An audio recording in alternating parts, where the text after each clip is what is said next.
गांधी का नीति शास्त्र। तो गांधी जी कहते थे, वैष्णव जन तो तेने कहिए, जे पीर पराई जाने रे। तो सबसे पहली बात है, प्रशासक के ऐसे गुण होने चाहिए जो दूसरों की पीर को जान सके, ठीक है। तो इसका अपन यूज करेंगे हर जगह, वैष्णव जन तो तेने कहिए, ठीक है। इससे हमें पता चलता है, वो कह रहे हैं कि परानुभूति होनी चाहिए, तो प्रशासक के अंदर भी परानुभूति होनी चाहिए। फिर दूसरी है एकादश व्रत। तो गांधी जी के एकादश व्रत क्या है? सत्य, अहिंसा, अस्त्य, अपरिग्रह। सत्य, अहिंसा, अस्त्य, अपरिग्रह, ब्रह्मचर्य।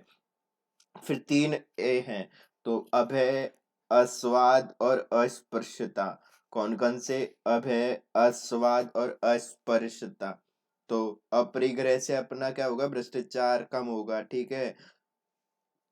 अस्त्य अहिंसा तो अपन को पता ही है, सत्य भी पता ही है, ब्रह्मचर्य भी ठीक है।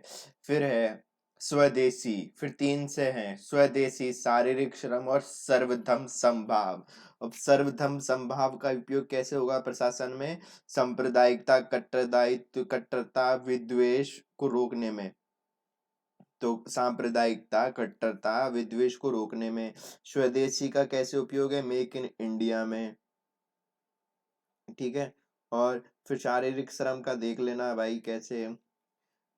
फिर तो कौन कौन से एकादश व्रत थे? सत्य, अहिंसा, सत्य, अहिंसा, अस्त्य, अपरिग्रह, ब्रह्मचर्य। फिर तीन हैं, जिसमें अभय, अस्वाद, अस्पृश्यता। फिर तीन सह, स्वदेशी, शारीरिक श्रम, सर्वधर्म संभाव। फिर एक आता है ट्रस्टीशिप का सिद्धांत। गांधी जी का ट्रस्टीशिप का सिद्धांत क्या कहता है?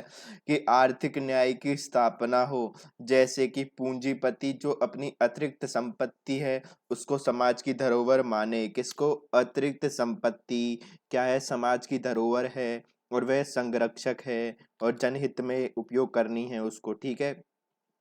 तो आर्थिक न्याय की स्थापना की बात करते हैं, ट्रस्टीशिप का सिद्धांत किसकी बात करता है? आर्थिक न्याय। वापिस से एकादश व्रत क्या थे? सत्य, अहिंसा, अस्त्य, अपरिग्रह, ब्रह्मचर्य। तीन अभय, अस्वाद, अस्पृश्यता। तीन स्वदेशी, शारीरिक श्रम, सर्वधर्म संभाव। फिर अनासक्ति योग क्या है?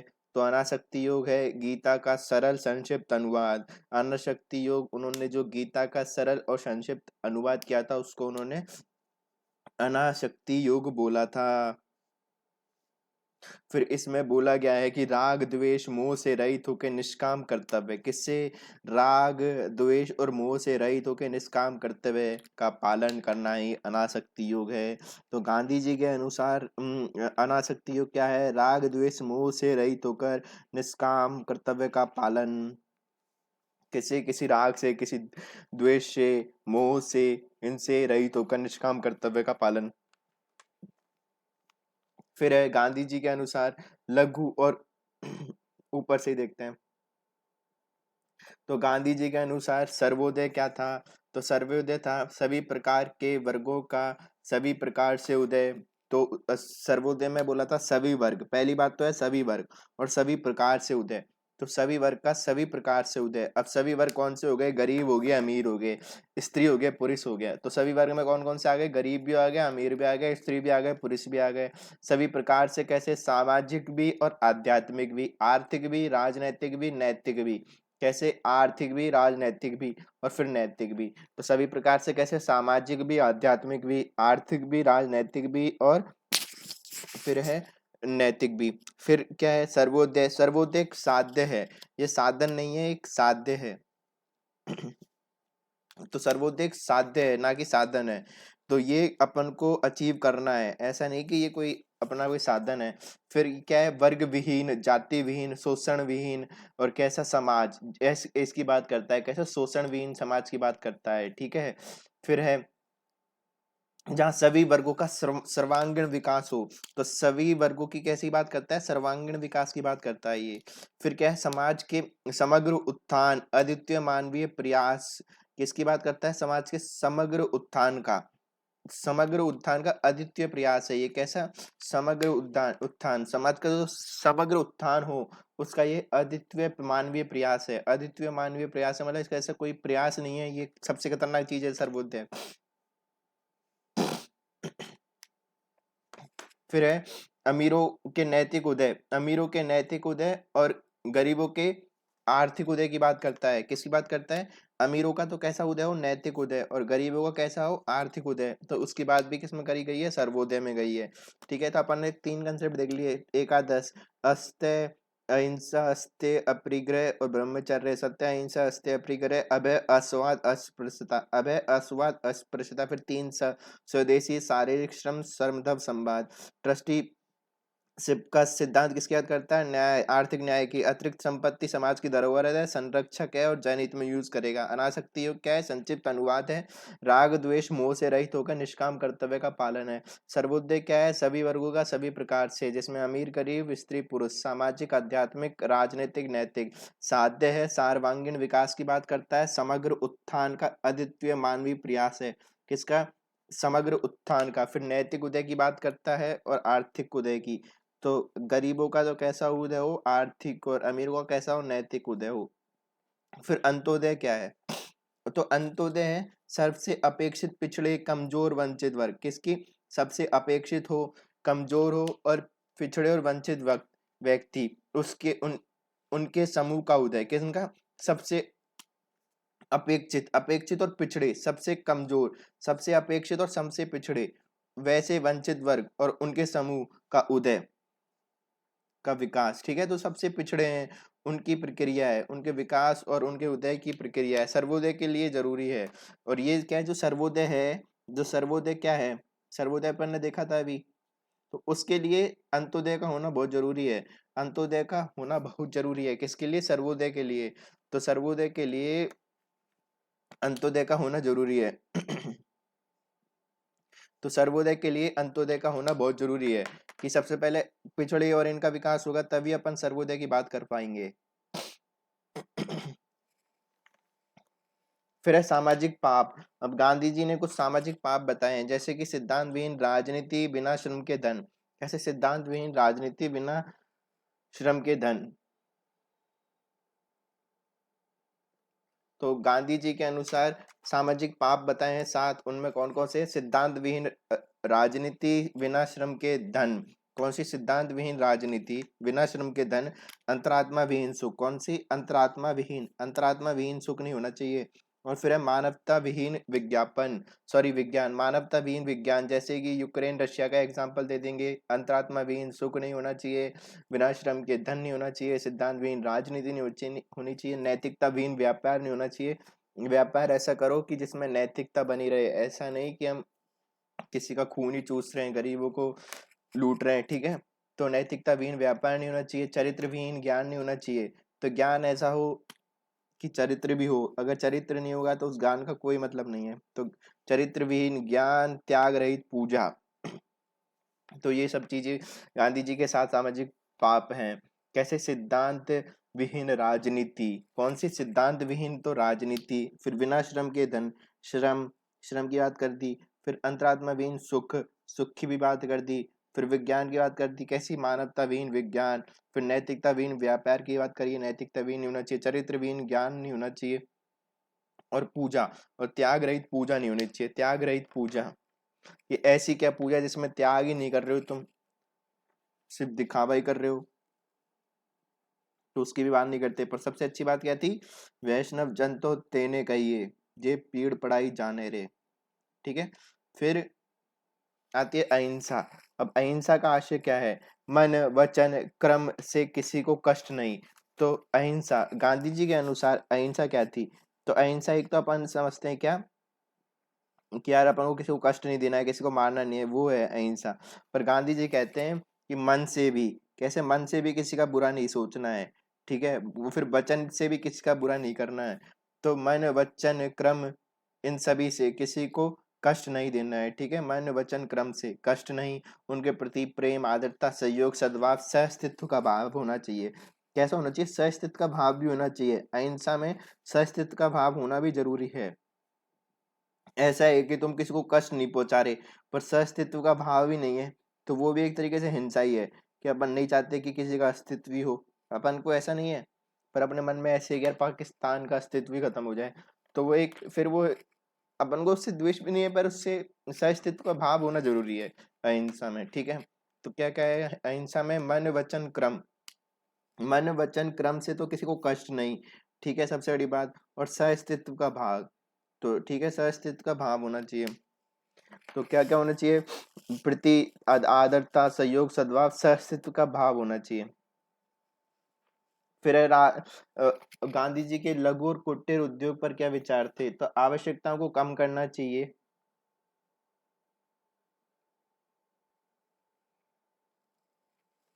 तो गांधी जी के अनुसार लघु और कुटीर उद्योग पर विचार क्या था उनका? कि आवश्यकताओं को तो कम करें, भोगवाद तथा प्रकृति का अंधाधुंध दोहन को कम करें।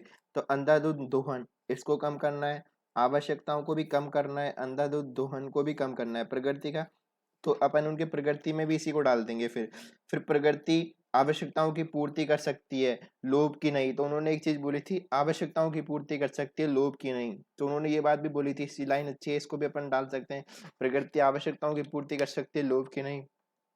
फिर उत्पादन, आवश्यकता अनुसार उत्पादन होना चाहिए। फिर विकेंद्रीकरण होने चाहिए, उद्योगों का तो विकेंद्रीकरण होना चाहिए। और मशीनों को पाप का प्रतिनिधि, तो मशीनीकरण पाप, मशीनीकरण को उन्होंने पाप बताया है। क्या क्या बताया है गांधी जी ने लघु उद्योग में? तो उन्होंने बोला था अपनी आवश्यकताओं को कम करना चाहिए, अंधाधुंध दोहन नहीं करना चाहिए पर्यावरण का, प्रकृति का। उन्होंने बोला था प्रकृति आवश्यकताओं की पूर्ति कर सकती है, लोभ की नहीं कर सकती। उन्होंने बोला विकेंद्रीकरण करना चाहिए उद्योगों का, मनी मशीनीकरण को पाप बताया। और फिर लघु और कुटीर उद्योग पर उनके और क्या विचार हैं वो देख ली। फिर उसके बाद है राम राज्य। गांधी जी के अनुसार राम राज्य क्या है? नैतिकता पे आधारित, किस पे? नैतिकता पे आधारित हो। फिर आत्मा का शासन हो, किसका हो? नैतिकता पे तो पहली बात है आधारित हो, और आत्मा का शासन हो। किसका शासन हो? नैतिकता पे तो आधारित हो, आत्मा का शासन हो, आत्म अनुशासित हो। तो आत्म तो अनुशासित हो, ठीक है, आत्मा का शासन हो, और नैतिकता पे तो आधारित हो। तो नैतिकता पे आधारित, सबसे पहली बात तो क्या है? नैतिकता पे हो बेस्ड। फिर है आत्म अनुशासन, आत्म अनुशासित हो, आत्मा का शासन हो, ठीक है, न्याय प्रेम, न्याय प्रेम हो, न्याय प्रेम का राज्य। फिर है प्रबुद्ध अराजकता में पहुंच जाए। अब प्रबुद्ध अराजकता क्या है? जहाँ पे कोई भी राजा नहीं है, प्रबुद्ध अराजकता। तो प्रबुद्ध अराजकता में पहुंच जाए, ठीक है। और राज्य का खंडन, किसका? राज्य का खंडन, बाह्य नियंत्रण खत्म हो।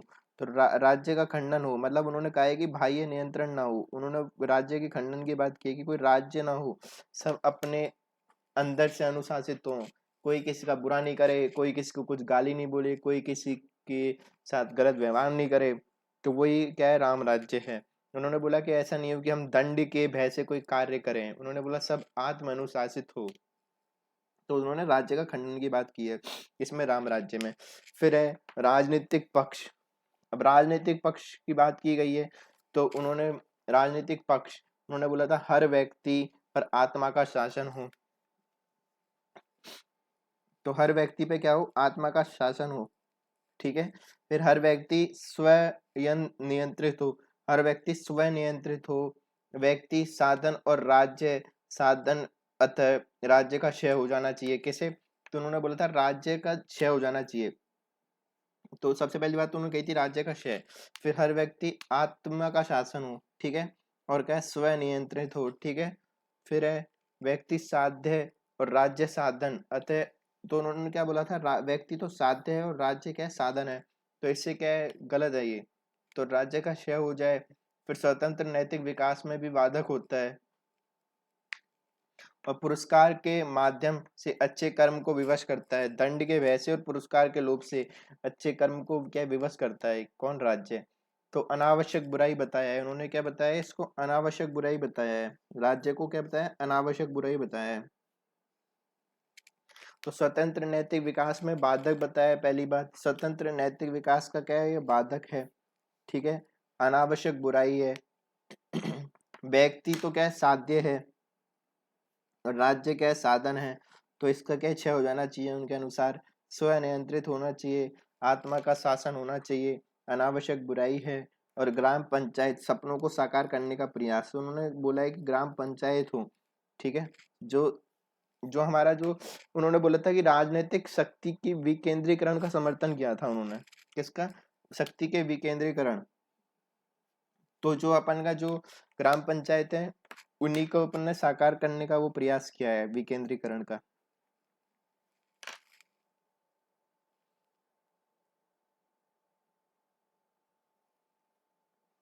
फिर है उप आदर्श व्यवहारिक आदर्श राज्य। तो उनके कुछ उप आदर्श हैं। तो उन्होंने बोला था कि उपादर्श क्या होता है, उन्होंने जैसे कि राम राज्य की बात की है, तो उससे पहले उन्होंने बोला कि एक उपादर्श या फिर व्यवहारिक आदर्श राज्य भी होता है, उसके बाद राम राज्य की स्थापना होती है। तो उन्होंने बोला कि पुलिस न्यायालय बाध्यकारी, परंतु उपयोग जनता की सेवा में किया जाना चाहिए। तो जो उनके अनुसार आदर्श राज्य है उसकी क्या बात है, तो आदर्श राज्य क्या है, उन्होंने बोला कि पुलिस न्यायालय बाध्यकारी है, हो जिस राज्य में पुलिस और न्यायालय बाध्यकारी हो परंतु उपयोग जनता की सेवा में। फिर सत्ता का विकेंद्रीकरण करो, तो ये भी उसने आदर्श राज्य की बात करी, जैसे कि ग्राम पंचायत। फिर आर्थिक क्षेत्र में विकेंद्रीकरण करो, जिससे आत्मनिर्भर लघु कुटीर उद्योग हो। फिर है मद्यपान निषेध करो, जिससे बंधुत्व को बढ़ावा मिले और सत्य अहिंसा को बढ़ावा। तो उन्होंने कुछ बात करी थी किसके लिए, जो उनका आदर्श राज्य था उसकी बात करी थी।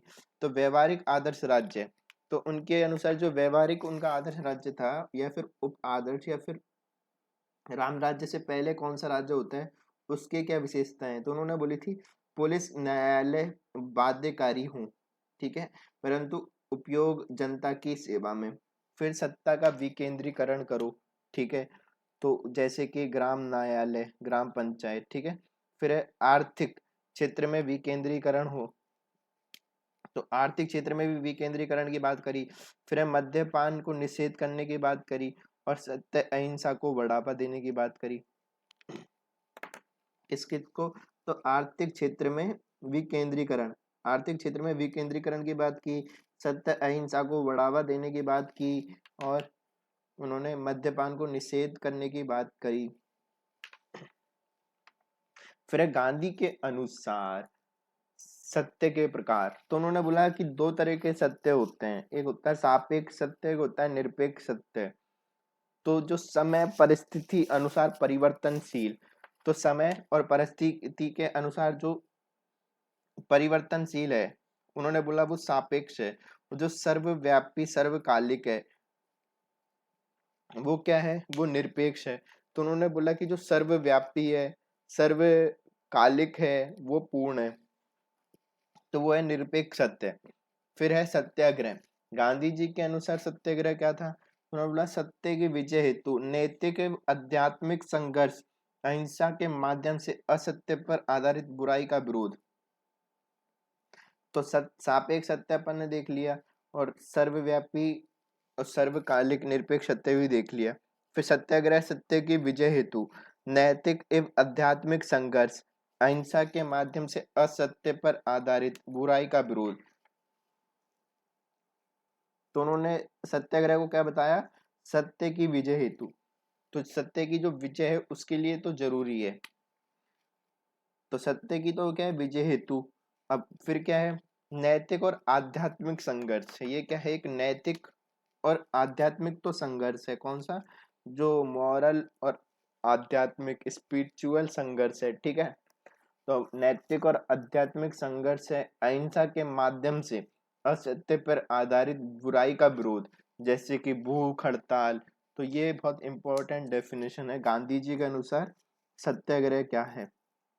तो नैतिक एवं आध्यात्मिक संघर्ष, अहिंसा के माध्यम से असत्य पर आधारित बुराई का विरोध, किसका, असत्य पर आधारित बुराई का विरोध।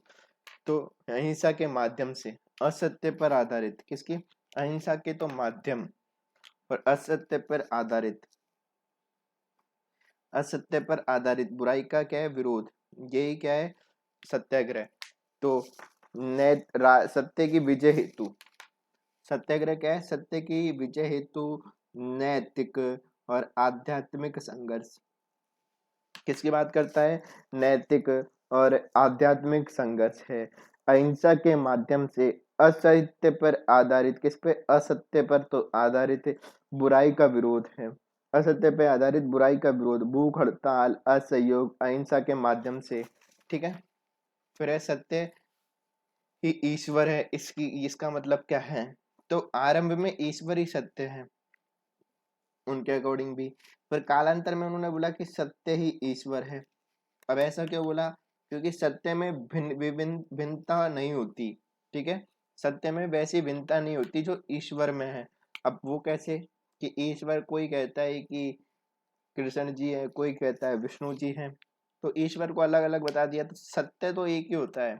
अगर किसी ने चोरी की है तो की है, फिर वो ऐसे नहीं कि इसने चोरी की है उसने की है। तो फिर उन्होंने बोला कि ईश्वर ही सत्य नहीं है, सत्य ही ईश्वर है। अतः कुछ लोग ईश्वर पर संदेह कर सकते हैं अगर वो ईश्वर ही सत्य बोलेंगे तो, क्योंकि ईश्वर को कुछ कोई एक बताता है, कोई दो बताता है, तो इतने सारे ईश्वर है, इसलिए कुछ लोग ईश्वर पे भी संदेह करने लगते हैं। तो सत्य में वैसी भिन्नता नहीं जो ईश्वर में। ठीक है। अनेक, एक अनेक, सगुण निर्गुण, अतः कुछ लोग ईश्वर पे भी संदेह करने लगते हैं।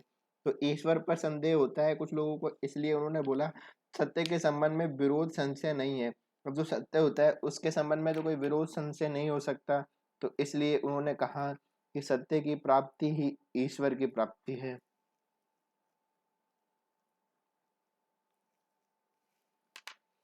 तो गांधी जी के अनुसार सत्य के संबंध में विरोध और संशय नहीं होता।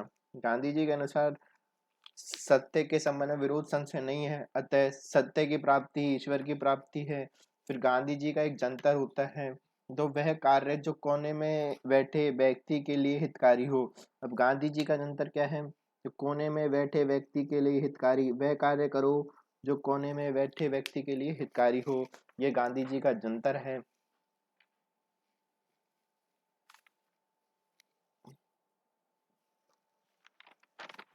फिर गीता। अब गीता क्या है?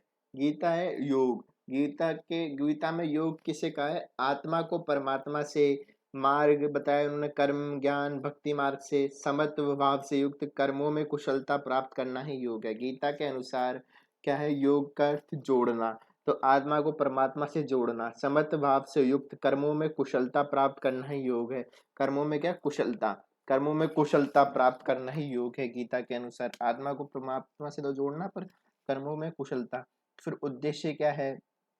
तो निष्काम भाव से कर्तव्य की प्रेरणा।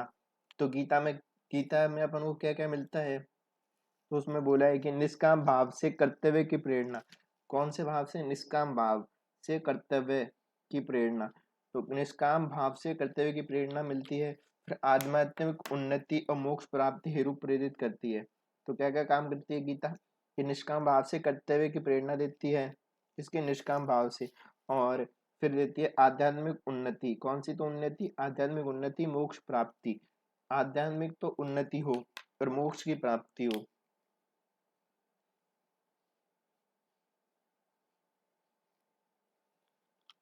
तो उद्देश्य क्या है? निष्काम भाव से कर्तव्य की प्रेरणा। निष्काम भाव से कर्तव्य की प्रेरणा, मोक्ष प्राप्ति, आध्यात्मिक उन्नति, इन सब के लिए प्रेरित करती है। फिर योग कर्मोषु कौशलम, कर्मों में कुशलता। तो योग कर्मोषु कौशलम यानी ये कर्मों में कुशलता ही योग। फिर गीता पर कुछ लोगों ने टीका लिखे हैं, तो उनमें कौन कौन से? तिलक ने कर्म योग कर्म मार्ग गीता रहस्य लिखा। फिर उसके लिए शंकराचार्य ने ज्ञान मार्ग पे बात करी। फिर रामानुज ने भक्ति मार्ग। तो रामानुज भक्ति मार्ग, शंकराचार्य ज्ञान मार्ग, अरविंद पूर्ण योग। अरविंद ने पूर्ण योग बताया। और उन्होंने लिखी कौन सी? गीता प्रबंध। गीता प्रबंध। गांधी जी ने लिखी गीता माता, जिसमें अनासक्ति योग की बात की है। कौन से की? अनासक्ति योग। तो गांधी जी ने अनासक्ति योग की बात की है कौन सी पुस्तक में? गीता माता में। और जो तिलक है उन्होंने लिखी है गीता रहस्य। गीता रहस्य। तिलक की पुस्तक का नाम है गीता का रहस्य। गीता प्रबंध है अरविंद की, और गीता माता है किसकी? गांधी की। फिर जो 4 अध्याय हैं उनमें कौन से हैं? पहला है अर्जुन विषाद योग। अर्जुन विषाद योग। दूसरा है सांख्य योग। तो क्वेश्चन आ गया 4 अध्यायों के नाम, तो उसमें है पहला अर्जुन विषाद योग, दूसरा है सांख्य योग, तीसरा है फिर 10वें नंबर का अध्याय उसका नाम है विभूति योग, और जो 18वें नंबर का है उसका है मोक्ष संन्यास योग। तो मोक्ष संन्यास योग, तो गीता में अगर क्वेश्चन आ गया कि 4 अध्याय के नाम बताइए, तो उसमें अपन बताएंगे पहला कौन सा, अर्जुन विषाद योग, फिर दूसरा अध्याय का नाम है सांख्य योग, फिर एक है विभूति योग जो कि है 10वां, और एक है 18वां मोक्ष संन्यास योग। कौन सा, मोक्ष संन्यास योग। फिर है गीता एक सर्वांगीण योग है। तो ये कैसे है कि कर्म मार्ग की बात करता है, कर्तव्य पे बल देता है, पहली बात किस पे बात करता है, कर्म मार्ग की बात करता है, और किस पे, कर्तव्य पे बल दे रहा है। फिर ये ज्ञान मार्ग की बात कर रहा है, कैसे, फल आसक्ति से रहित, किससे, फल से आसक्त तो ये ज्ञान मार्ग क्या कर रहा है, फल आसक्त से रहित। फिर कर्म की बात करता है, कर्तव्य के लिए प्रेरित करता है, ज्ञान मार्ग याद करता है, यानी कि फल से आसक्त रहो, सॉरी अनासक्त रहो, सॉरी मैंने गलत बोल रहा था, फल से अनासक्त रहो। फिर भक्ति मार्ग की बात करता है, कैसे कर्म तथा परिणाम ईश्वर को समर्पित करो। और भक्ति मार्ग की बात करता है कैसे, ये कहता है कि जो अपने कर्म है और जो उनके परिणाम है वो ईश्वर को समर्पित। तो पहले जो कर्म और उनको तो किसको कर दो, ईश्वर को समर्पित, फल से अनासक्त रहो, ज्ञान मार्ग की बात करता है। और कर्म की बात कैसे करता है, कर्तव्य पे बल देता है, जैसे योग कर्मशु कौशलम। तो 4 अध्याय अपन ने देखे, अर्जुन विषाद योग, सांख्य योग, विभूति योग, मोक्ष संन्यास योग। फिर है गीता का अपन ने बोला सर्वांगीण योग क्यों कहा है, क्योंकि इसमें कर्म मार्ग की बात की है, फिर भक्ति मार्ग की भी बात की है, और इसमें ज्ञान मार्ग की भी बात की है। अब ज्ञान मार्ग की बात कैसे की है, इसमें बोला है फल अनासक्ति से। और फिर बात की इसमें कर्म भक्ति की, वो कैसे, ईश्वर को समर्पित करने अपने कर्म और परिणाम को।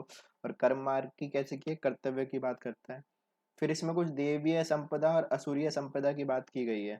तो गीता अनुसार देवीय संपदा क्या है, तो देवीय संपदा जैसे धर्म, अभय, सत्य, स्वधाय, ये सब क्या है, देवीय संपदा है। फिर असुरी संपदा क्या है, अधर्म, अधर्म को क्या है, इसमें क्या बोला है, असुरी संपदा, जैसे कि पाखंडी, घमंड, इन सबको क्या बोला है, असुरी संपदा। तो गीता अनुसार क्या है, तो गीता अनुसार धर्म का पालन ही देवीय संपदा है, और गीता अनुसार अधर्म का पालन ही आसुरी संपदा है, जैसे कि क्या है, पाखंडी और ये सब। और देवीय में धर्म, अभय, सत्य, स्वधाय, ये सब। फिर है स्थित प्रज्ञा। अब स्थित प्रज्ञा से क्या समझते हैं, तो राग द्वेष मोह कर्म फल आसक्ति से रहित, किससे, राग से, द्वेष से। स्थित प्रज्ञा क्या है, राग द्वेष कर्म फल आसक्ति से रहित, लाभ धन हानि जय पराजय सुख दुख से समत्व भाव, अपने चित्त को ईश्वर में लगाना। तो स्थित प्रज्ञा क्या है, राग द्वेष मोह, किन की बात की है, राग द्वेष मोह कर्म फल आसक्ति से रहित, किससे, राग द्वेष मोह कर्म फल आसक्ति से तो रहित। फिर लाभ हानि जय पराजय सुख दुख में समत्व भाव हो। ठीक है, तो समत्व भाव की बात की है कि सब में एक जैसा भाव हो, ऐसा नहीं किसी में अपन बहुत ज्यादा खुश हो रहे हैं, फूले ही नहीं समा रहे कि यार मैं बन गया, अरे तो मैं कभी फूला ही नहीं समा रहा, आज मैं ऊपर और आसमान नीचे, वो वाली बात नहीं होनी चाहिए। और अपने समत्व भाव होना चाहिए, सबसे बड़ी बात है, कौन सा भाव, समत्व भाव। और अपने चित्त को किस में लगाना चाहिए, ईश्वर में। ठीक है, फिर है गीता अनुसार कर्मों के प्रकार क्या क्या हैं। तो गीता के अनुसार कर्मों के प्रकार बताएं, जैसे कि सकाम कर्म होता है एक, तो फिर एक होता है निष्काम कर्म। तो सकाम कर्म और निष्काम कर्म तो अपन को पता है। फिर है कर्म, अकर्म और विकर्म। अब विकर्म क्या है, तो ये क्वेश्चन आ सकता है, विकर्म गीता अनुसार विकर्म क्या है, तो व्यक्ति समाज में, समाज हित में ना, जो कर्म जो किस में नहीं हो, व्यक्ति हित या समाज हित में ना हो, तो व्यक्ति के वे कर्म जो व्यक्ति या समाज हित में ना हो, तो उन्हें क्या बोलेंगे, विकर्म। तो गीता अनुसार कर्मों के कौन कौन से बात बताई है, सकाम कर्म, निष्काम कर्म। फिर है अकर्म, अकर्म और विकर्म। विकर्म क्या है, जो समाज हित में ना हो और वो व्यक्ति हित में ना हो। फिर निष्कर्म, निष्काम कर्म योग। तो निष्काम कर्म से अपन क्या समझते हैं, तो अपन ने, सॉरी पहले ऊपर देखते हैं, गीता अनुसार ज्ञान क्या है। तो गीता अनुसार ज्ञान है समदर्शी होना ही ज्ञान है। कैसा? समदर्शी, समदर्शी होना ही ज्ञान। अब समदर्शी से क्या मतलब है? समदर्शी से मतलब है प्रत्येक प्राणी परमात्मा का स्वरूप है। तो गीता अनुसार क्या है? पहली बात तो समदर्शी। और समदर्शी कैसे होंगे? प्रत्येक प्राणी को परमात्मा का स्वरूप माना है गीता ने। कैसा माना है? प्रत्येक प्राणी को क्या माना है? परमात्मा का स्वरूप माना है कि प्रत्येक प्राणी में परमात्मा होता है। तो गीता के अनुसार ज्ञान क्या है? तो समदर्शी होना। गीता के अनुसार समदर्शी होना ही ज्ञान है। फिर प्रत्येक प्राणी को परमात्मा का स्वरूप माना है। फिर निष्काम कर्म क्या है? केंद्रीय सिद्धांत है गीता का। सबसे पहली बात तो क्या है? केंद्रीय सिद्धांत है। ठीक है। फिर क्या है? कर्म फल आसक्ति से रहित। किससे? कर्म फल आसक्ति से रहित। सामाजिक कर्तव्यों स्वधर्म का पालन। किसका? सामाजिक कर्तव्यों स्वधर्म का पालन, सामाजिक कर्तव्यों का, कर्म फल आसक्ति से रहित। ठीक है। कर्म ही मनुष्य के अधिकार क्षेत्र में है। कर्म ही क्या है? मनुष्य के अधिकार क्षेत्र में है। तो अपन ये सब लिख सकते हैं कि निष्काम कर्म से अपन क्या समझते हैं? तो ये केंद्रीय सिद्धांत है किसका? गीता का। इसमें क्या बताया गया है? कर्म से फल आसक्ति से रहित, सामाजिक कर्तव्य और सर्वधर्म का पालन। ठीक है। फिर प्रवृत्ति तथा निवृत्ति के बीच सामंजस्य को दर्शाता है ये। ठीक है। उसके बाद है लोक संग्रह। लोक संग्रह से अपन क्या समझते हैं? तो लोक कल्याण, जो अपन लोगों का कल्याण करते हैं वो ही लोक संग्रह है। तो लोक कल्याण, सामाजिक कल्याण, कौन कौन से कल्याण? लोक कल्याण, सामाजिक कल्याण, व्यवहारिक नैतिकता, नैतिकता के स्तर पर लोक संग्रह सर्वोच्च सामाजिक आदर्श है। तो क्या है? जो व्यवहारिक नैतिकता है उसके उसमें बताया गया है कि जो लोक संग्रह है, कौन सा संग्रह? लोक संग्रह, वो ही क्या है? सर्वोच्च सामाजिक आदर्श है। तो लोक संग्रह से अपन समझते हैं लोक कल्याण और सामाजिक कल्याण। तो लोक संग्रह का आश्रय है लोक कल्याण और क्या? सामाजिक कल्याण। लोक संग्रह का आशय क्या है? लोक कल्याण और सामाजिक कल्याण। अब व्यवहारिक नैतिकता के स्तर पर, कौन सी? जो व्यवहारिक नैतिकता है उसके स्थान पर, उसके स्तर पर लोक संग्रह, कौन सा? व्यवहारिक नैतिकता के स्तर पर लोक संग्रह सर्वोच्च सामाजिक आदर्श है। लोक संग्रह सर्वोच्च सामाजिक आदर्श। तो लोक संग्रह क्या है? सर्वोच्च सामाजिक आदर्श है।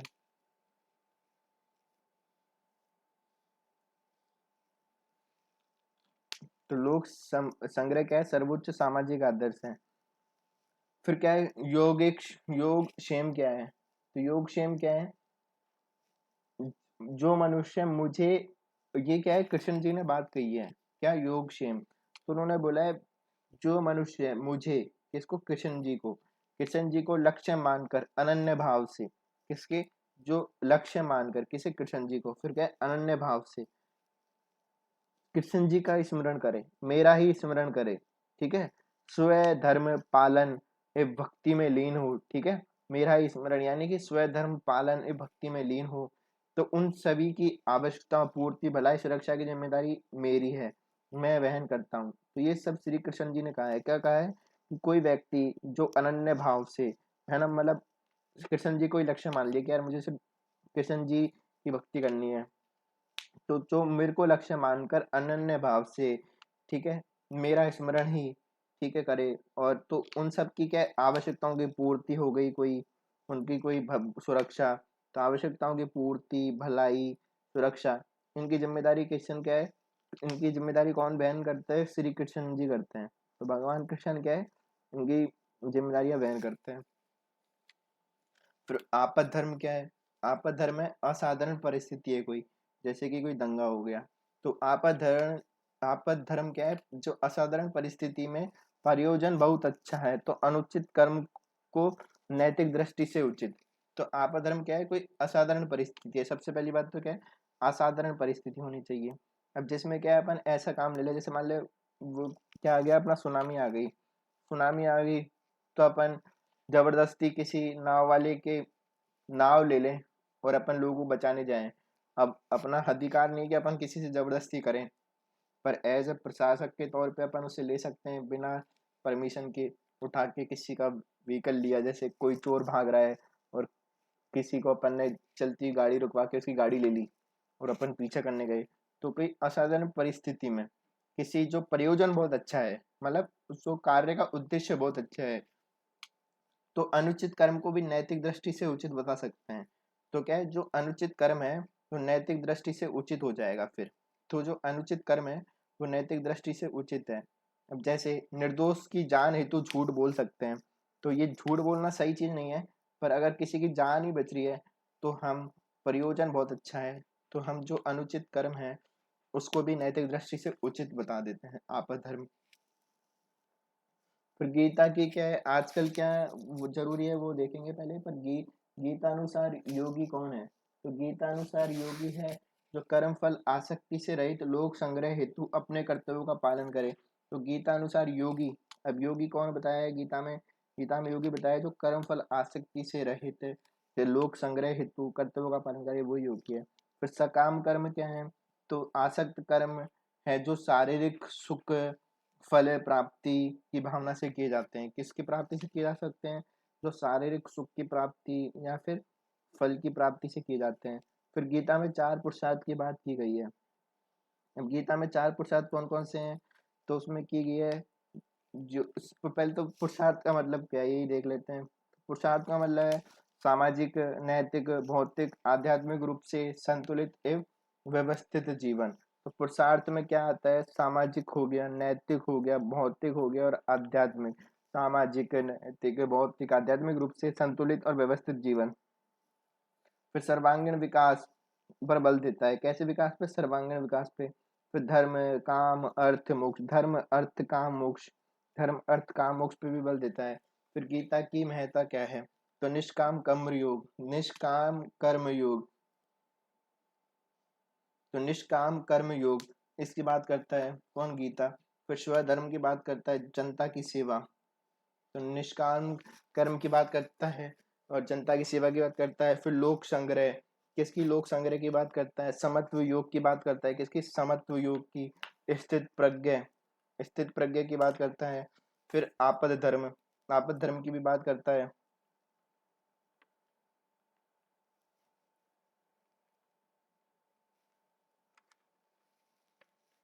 योग कर्मसु कौशलम, योग कर्मसु कौशलम, कार्य राग द्वेष रहित हो, निष्पक्षता रहित हो। तो इन सब की भी बात हमको यहाँ से मिलती है गीता से। तो गीता हमें कि आज के जमाने में क्या महत्व है कि निष्काम कर्म की बात करता है, जैसे कि बिना चिंता के, सत्यनिष्ठा से, निष्पक्षता के अपन को कार्यों का निर्वहन करना चाहिए। सधर्म यानी जनता की सेवा करना ही किसी प्रशासक का सधर्म होना चाहिए। लोक संग्रह जैसे परोपकार, सद्भावना, ये सब होना चाहिए, क्योंकि लोक कल्याण और सामाजिक कल्याण ये प्रशासक के गुण होने चाहिए। फिर समत्व योग, समत्व योग है कि प्रशासक को हमेशा एक जैसे रहना चाहिए।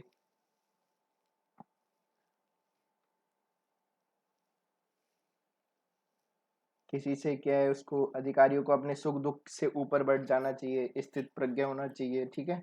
फिर है स्थित प्रज्ञ, संवेगों को प्रबंधित करके कर्तव्यों का निर्वहन करना चाहिए। तो स्थित प्रज्ञ क्या है? संवेगों को प्रबंधित करना चाहिए, जहाँ ना ज्यादा खुशी हो ना ज्यादा दुखी हो, ठीक है, समत्व योग हो। फिर आपद धर्म क्या है? तो किसी अधिकारी को, किसी प्रशासक को विपत्ति में क्या है, कानूनों के विपरीत कोई कार्य करे तो वो भी उसका उल्लंघन कर सकते हैं, पर उसके लिए क्या है, उसका जो प्रयोजन है बहुत अच्छा होना चाहिए। तो क्या है, प्रयोजन अच्छा होना चाहिए। फिर क्या है, योग कर्मशु कौशलम, कार्य राग द्वेष रहित होकर करे प्रशासक।